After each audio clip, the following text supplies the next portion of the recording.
जय श्री राम, भारत माता की जय, वंदे मातरम। अभी हम सब देख रहे हैं कि जिन लोगों का न इस देश से कोई लेना देना, न सनातन से कोई लेना देना, न इस देश की शिक्षा व्यवस्था से कोई लेना देना, वो सिर्फ एनजीओ के माध्यम से और अपनी अपनी विचारधारा, अपनी अपनी आइडियोलॉजी के माध्यम से इस देश को अस्थिर करना चाहते हैं। और हर बार आपको भी पता है, मुझे भी पता है कि वो लोग कौन हैं। उनके नाम लेके अपने भी जबान खराब करनी है और समय बर्बाद करना इस वीडियो का, सबको मालूम है। पर विषय ये आ रहा है कि अब वो लोग उस राह पे आ गए हैं कि जिस तरीके से पृथ्वीराज चौहान को हराने के लिए मोहम्मद गोरी ने करा था, वही सब करने पे तुल गए हैं। हम 3-4 साल से देख रहे हैं, 5 साल से देख रहे हैं कि लोग सतत प्रयास कर रहे हैं, पर आपके कारण, आपके विश्वास के कारण, आपके अटूट विश्वास के कारण ये आज तक उस काम को कर नहीं पाए। पर कहीं ना कहीं ये लोग एक चोट दो चोट, जैसे मोहम्मद गोरी ने करा, कितने हमले करे और फिर आखिरी में पृथ्वीराज चौहान को घर के ही दरवाजे खोल दिए गए और उससे हरा दिया गया। वही हो रहा है।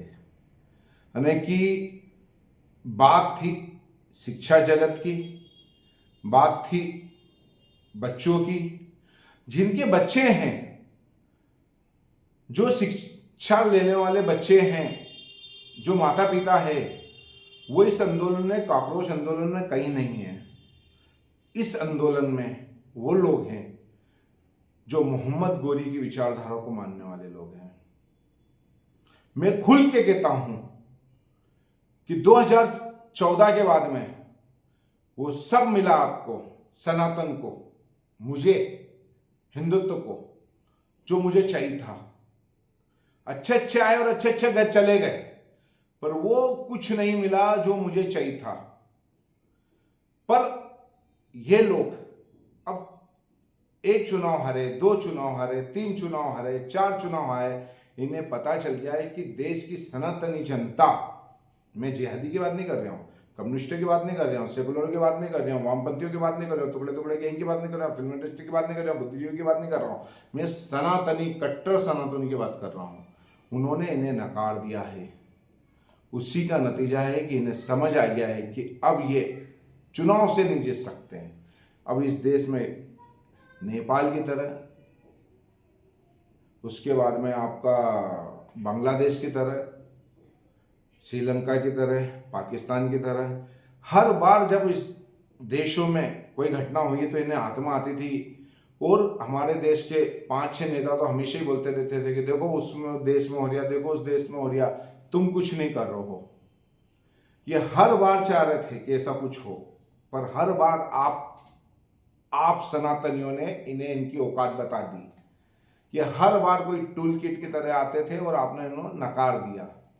अभी भी एक जज था, उसने कुछ शब्द बोला कॉकरोच और उसी को लेके विदेश में बैठे हुए जो देशद्रोही थे, उनको जवाब तो हमारे बच्चे भी दे रहे थे। और वो उन्होंने टूल किटों ने एक करा कि जॉर्ज सोरोस के फंड से, चीन के फंड से, पाकिस्तान के फंड से जो टूल किट भारत में काम कर रहा था, वो काम यहाँ पे नहीं कर पा रहा था, तो फिर विदेश से जो टूल किट काम कर रहा था, उन्होंने अपने मोहरे फिट करे। जो भारत के टूल किट और जो विदेश के टूल किट, वो संयुक्त रूप से आए और इस काम को कर रहे हैं। पर इस सब का साथ देने के लिए वो मीडिया है, वो प्रोपेगेंडा मशीनरी है, वो आज भी जिंदा है। कितने लोग, आप देखो आपके शहर से कितने लोग अब दिल्ली पहुंच गए हैं। ऐसे कितने विषयों पे वो दिल्ली नहीं गए हैं, पर इस विषय पे दिल्ली पहुंच गए, कुछ नेता पहुंच गए, कुछ मीडिया वाले पहुंच गए और बड़ी बड़ी खबरें बना रहे हैं। ये वही मीडिया वाले लोग हैं, ये वही लोग हैं जो बीजेपी से भी संबंध बना के रखते हैं, और वही लोग उनके भी हाथ मजबूत करने जा रहे हैं। बात करते सेकुलरिज्म की, बात करते निष्पक्ष की, पर उस विचारधारा को भी ये प्रमोट कर रहे हैं, क्योंकि मूल विचारधारा ये उन्हीं की है। सोशल मीडिया पे जो जवाब दिया जा रहा है वो सनातनी कार्यकर्ता आप जैसा, मेरा जैसा दे रहा है, पर जो लोगों को वास्तव में जवाब देना चाहिए वो जवाब नहीं दे रहे हैं। उन लोगों का बहिष्कार भी नहीं हो रहा जो ऐसे लोगों को मजबूत कर रहे हैं। उन जैसे लोगों का यदि आर्थिक बहिष्कार हो जाए तो भी बहुत बड़ी बात होगी। सोचो कि मोदी जी के पीछे चाइना पड़ा हुआ, पाकिस्तान पड़ा है, डीप स्टेट पड़ी है, दुनिया के जितने देश जो हथियार सप्लाई करते हैं वो सब पड़े हुए हैं, क्योंकि मोदी जी ने आत्मनिर्भर भारत बना दिया। पहला हमारे नेता हथियार दूसरे देशों से खरीदते थे, उसमें कमीशन पाते थे, वो सब आपको पता है। अब हमारे देश हथियार बनाता है, दूसरों को बेचता है। आज अमेरिका तक को वो हथियारों के टूल बेचता है। सोचो कितनी बड़ी बात है। एक जमाने में हम लोगों से हथियार खरीदते थे और हमको मना करते थे, आज हम उनको हथियार दे रहे हैं। उसका मतलब आप समझ जाओ। पर जिन लोगों को कमीशन नहीं मिल रहा उन्हें तकलीफ है, जिनका व्यवसाय था उन्हें तकलीफ है। वो इस आंदोलन में, काकरोचों के आंदोलन में पैसा लगा रहे हैं, ये आपको समझना पड़ेगा। और कहीं ना कहीं हमारे भी बच्चे, हमारे दोस्त यार परिचित, हमारे साथ के लोग इनके झूठे प्रोपोगंडा में आ रहे हैं। इसका मतलब यह है कि कहीं ना कहीं ये उस जगह चोट मार रहे हैं जहां हम हमारे लोगों को समझा नहीं पा रहे हैं। जवाबदार लोगों का काम था कि इन्हें समझाए, पर वो समझा नहीं पा रहे हैं। मेरा विषय यही आ रहा है कि हम अपने आस पड़ोस और जितने भी लोग हैं, परिचित लोग हैं, उन्हें उसकी जानकारी दें, सही जानकारी दें। इनके आंदोलनों में देख लो आप कौन कौन लोग थे।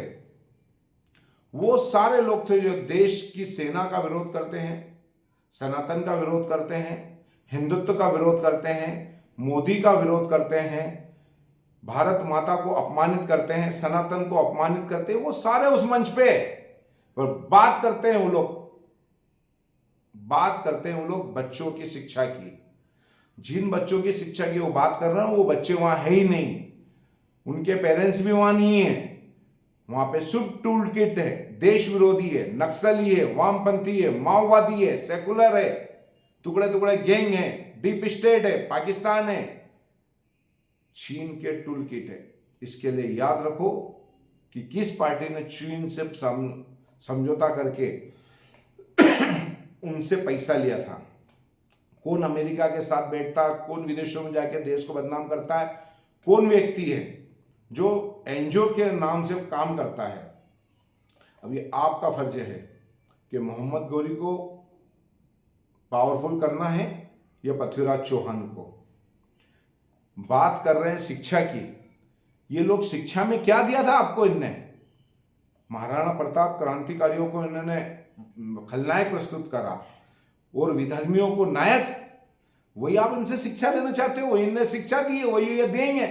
सबसे बड़ी बात तो आखिरी में बता रहा हूं, इन्हें तकलीफ धर्मेंद्र प्रधान से नहीं है, इन्हें तकलीफ सनातन से है। क्योंकि धर्मेंद्र प्रधान जी ने जितने भी आक्रमणकारी विचारधारा की शिक्षा व्यवस्था थी उसे नकार दिया, उसे हटा दिया, और इन देशद्रोहियों के पढ़ाए गए जितने भी कुचक्र थे उसे हटा दिया। उसी की खुन्नस से आपको सनातन के बारे में बताया जा रहा है, आपको हिंदुत्व के बारे में बताया जा रहा है, आपको देश के वैभव के बारे में बताया जा रहा है। वही इन्हें तकलीफ है। आपको फिल्म इंडस्ट्रीज के अंदर देश की सेना को महान बताया जा रहा है। ये वही लोग हैं जो सेना को, पुलिस को पीटते हुए में आपसे तालियां बजवाई थी।